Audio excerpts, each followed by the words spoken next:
Avez-vous vu les nouvelles images de Shrek 5 ? Mais qu'est-ce que c'est que cette gueule ? On dirait qu'il est sous un filtre poli de TikTok. Et Marvel qui dégaine Red Hulk photoréaliste, mais aussi des leaks un petit peu bizarres. Et le film Minecraft adapté du jeu du même nom, avec des effets spéciaux, on va en parler. Ou alors même Flow, ce film d'animation qui a gagné un Oscar.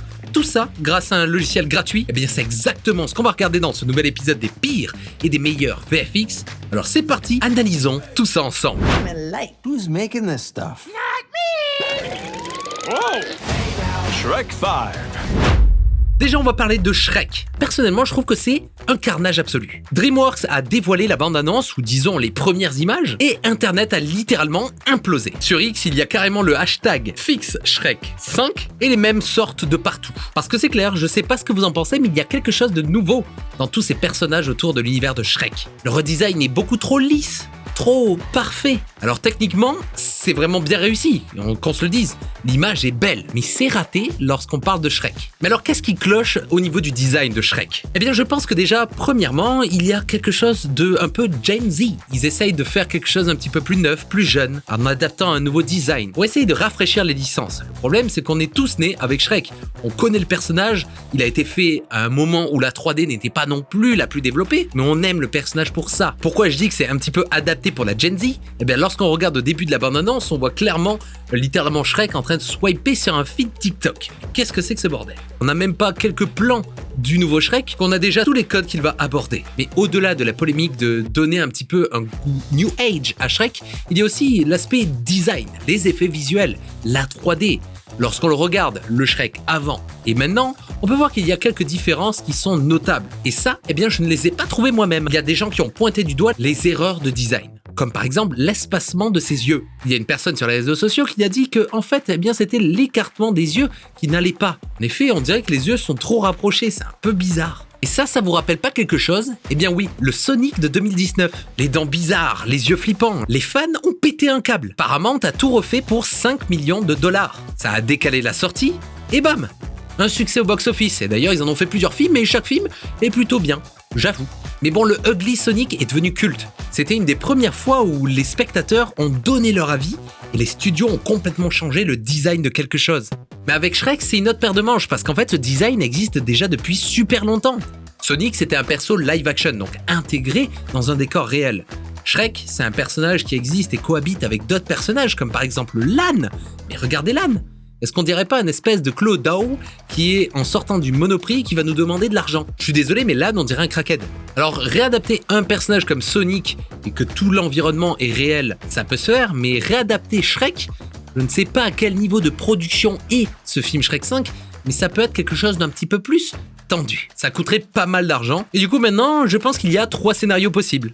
Ils assument leur Shrek à lisse et foncent tête baissée, mais c'est risqué et les fans pourraient un petit peu boycotter. Ils font des ajustements légers, genre salir un petit peu la peau, respacer un peu les yeux, voilà, changer l'espèce de tête un peu crâne d'œuf comme dans ce film Conhead, peut-être qu'il y a des gens qui ont la ref, mais il faut avoir un petit peu plus que 28 ans. Ou alors ils refont tout le design du personnage, et ça repousse la sortie pas mal, donc on verra bien ce qu'ils vont nous dire. Et donc ce design de personnage pose une question assez importante. Est-ce que les fans ont encore le pouvoir de faire plier des studios, comme avec le film Sonic ? Et vous, n'hésitez pas à me dire dans les commentaires si vous préférez l'ancien look de Shrek, même si la 3D n'était pas si aboutie, alors le nouveau, ultra lisse, ultra beau, mais avec les yeux d'une bigleuse. Qu'est-ce que c'est que ça ? Bon allez, passons au prochain film.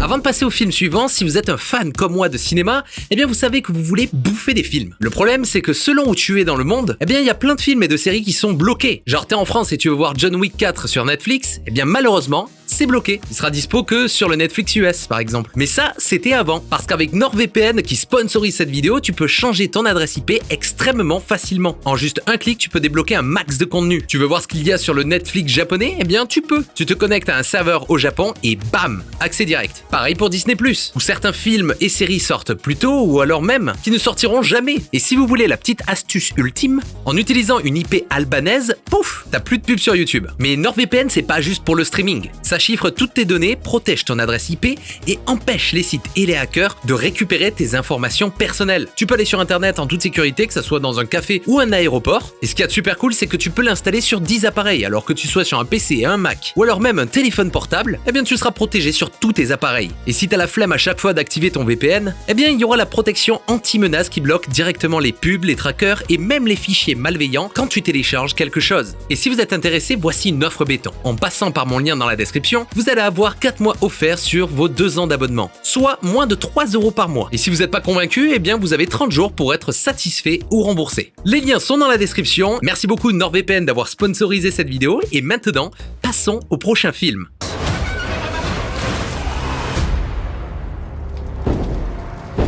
Depuis quand il y en a un rouge?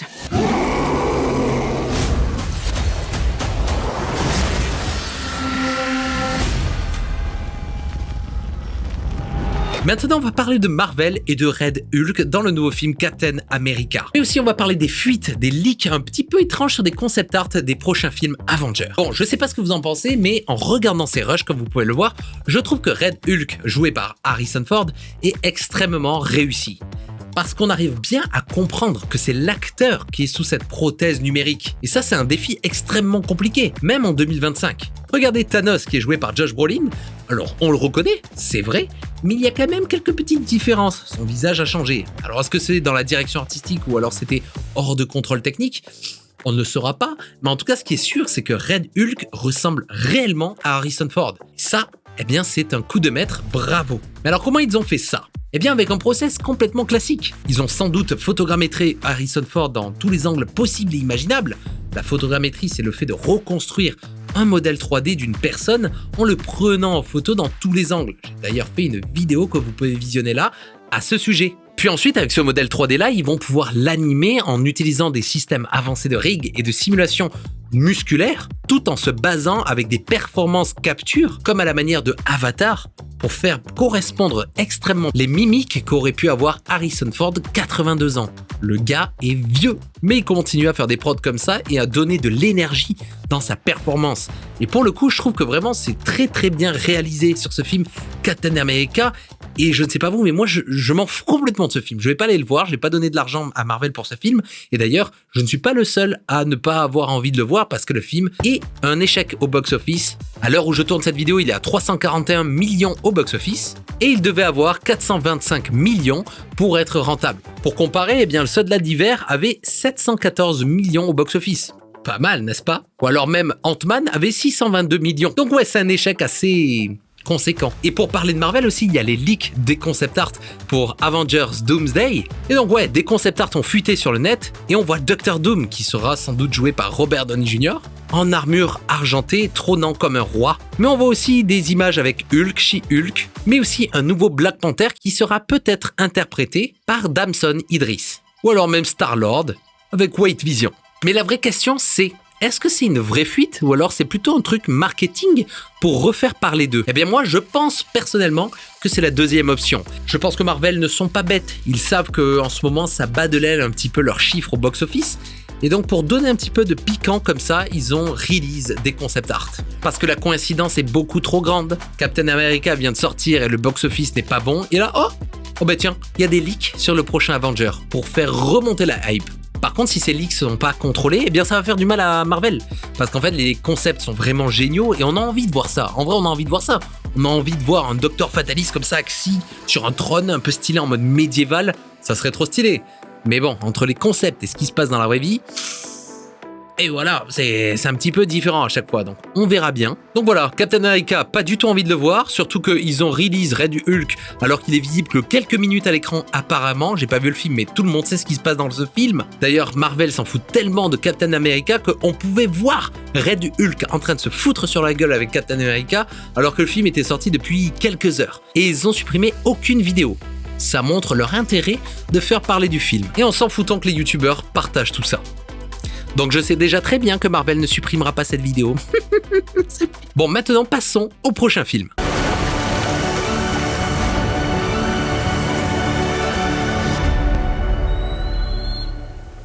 Et ce film s'appelle Flow. Et il vient de tout simplement gagner l'Oscar du meilleur film d'animation en 2025. Et ce film sort de nulle part. Tout simplement parce que c'est un film indépendant qui a été réalisé avec le logiciel Blender qui est gratuit et open source. Et ce film a été rendu sur un seul PC. Un seul PC. Et un petit détail technique qui est assez dingue, le film a 8,7 millions de budget. C'est 15 fois moins que Vice Versa 2. Et pour les personnes qui connaissent Blender, ils ont rendu avec le moteur Eevee, donc c'est quasiment du temps réel. En gros, le film que vous voyez à présent a été rendu à chaque frame à 0,5 secondes par frame. C'est assez dingue.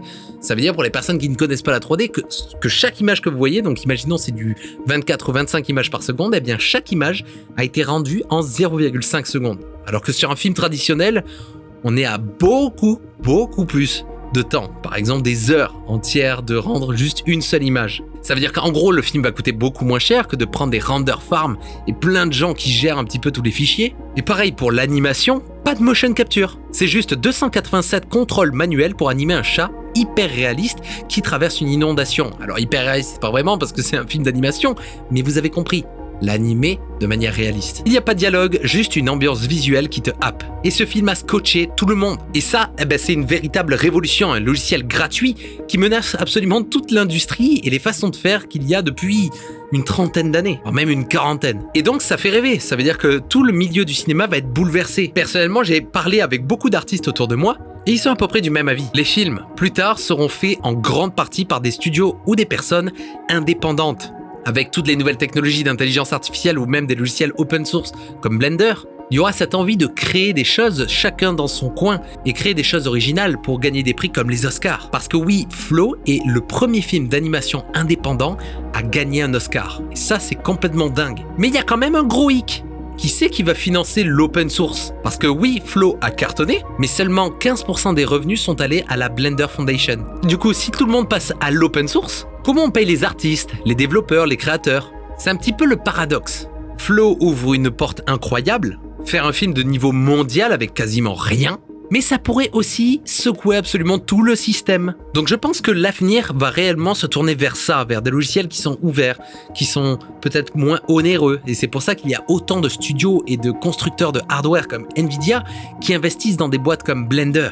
Blender, on leur donne de l'argent pour s'élever, mais une fois qu'on a la licence, ça nous coûte rien. Donc je pense qu'il y a des gens qui sont un peu comme ça, et d'autres qui vont essayer d'évoluer vers de nouvelles horizons. Mais ce qui est sûr, c'est que Hollywood va énormément changer dans les 10 ou 15 prochaines années. Et je pense que les utilisateurs de Blender, vous avez eu raison de faire ce choix-là. Maintenant parlons du prochain film, et ce film c'est... C'est un poulet chevauché!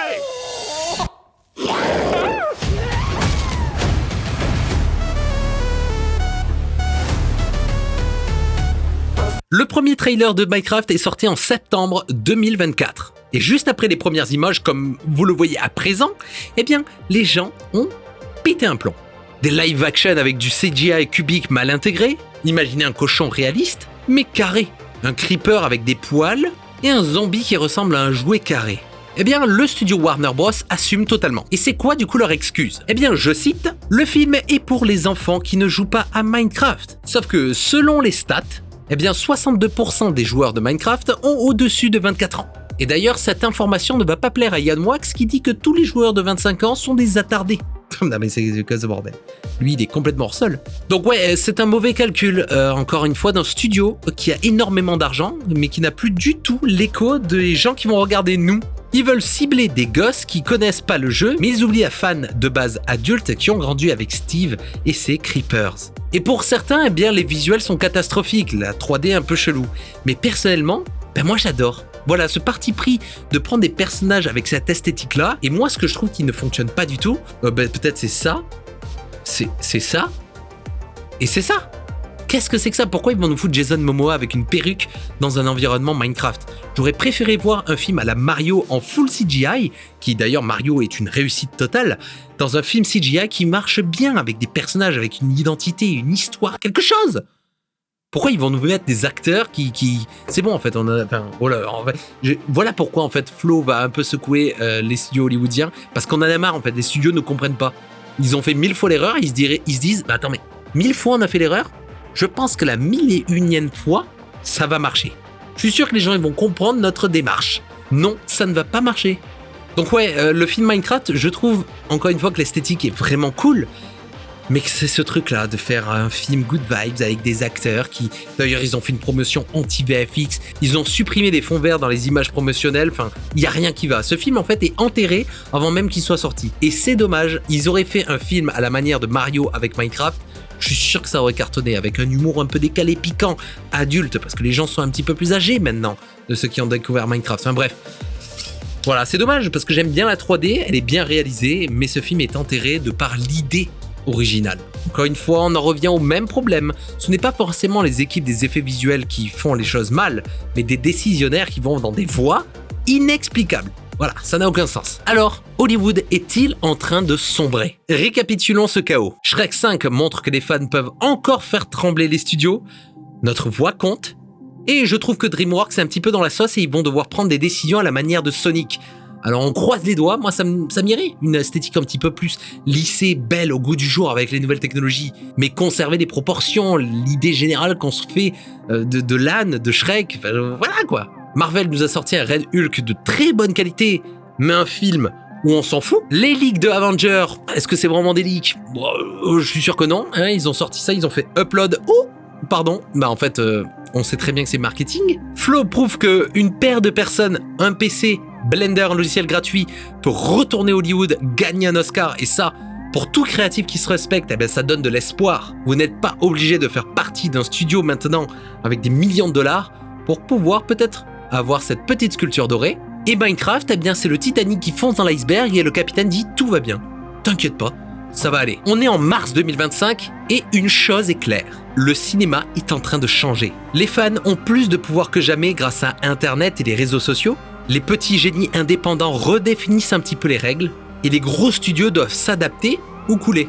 C'est peut-être le début d'une ère où la créativité brute et l'engagement des audiences écrasent les budgets monstres et les vieilles recettes. Hollywood n'est plus intouchable, et ça j'avoue, c'est assez excitant. Et vous, qu'est-ce que vous pensez de tous les films que je viens d'aborder avec vous? N'hésitez pas à utiliser l'espace commentaire pour m'exprimer le fond de votre pensée. Ça sera un plaisir de débattre avec vous de l'avenir du cinéma. Et n'hésitez pas à me soutenir en laissant un petit commentaire, un petit like et en vous abonnant. Et comme ça va me motiver à aller encore plus loin dans la création sur le YouTube français. N'hésitez pas à aller voir le sponsor de cette vidéo, NordVPN. Tous les liens sont dans la description. Merci à eux de soutenir un créateur comme moi. Et nous, on se retrouve très prochainement pour une nouvelle vidéo. C'était Atom.